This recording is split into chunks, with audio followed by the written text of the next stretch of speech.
We were in Asheville, North Carolina, and I had my jewelry case, and I was standing beside the stage with Felton Jarvis, who was operating the sound system.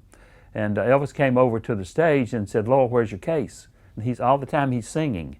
And he said, "Where's your case?" And I said, "It's right here." He said, "Set it up here on the stage." So I sat up on the stage and opened it up, and he started taking pieces of jewelry out of the case and going over, and he was giving them to these girls on the front row, and he's just giving the jewelry away. And he gave away a lot of jewelry that night. He was in one of those moods, and I was frankly embarrassed and wished that it hadn't been there, because to me it was a huge amount of money. And so when the show ended, I ran out the back door and jumped in Elvis's car, which usually I got in another limo, but this time I jumped in his limo. And I said, "Elvis, I'm embarrassed. I just wish I hadn't been here, and then you wouldn't have lost all that money. You just gave away all that money out there."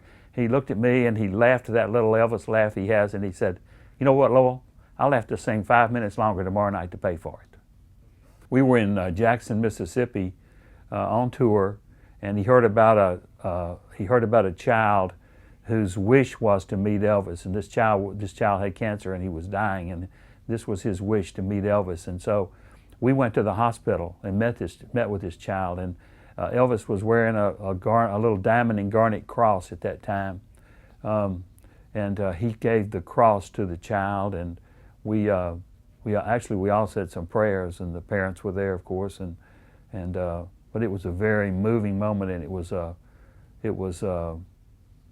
to me it was Mr. Elvis Presley. You know, it just showed what a kind, good Christian person he was to me.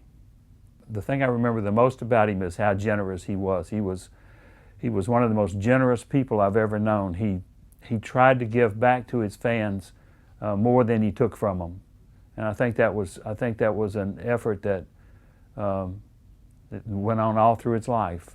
It's just the way he was.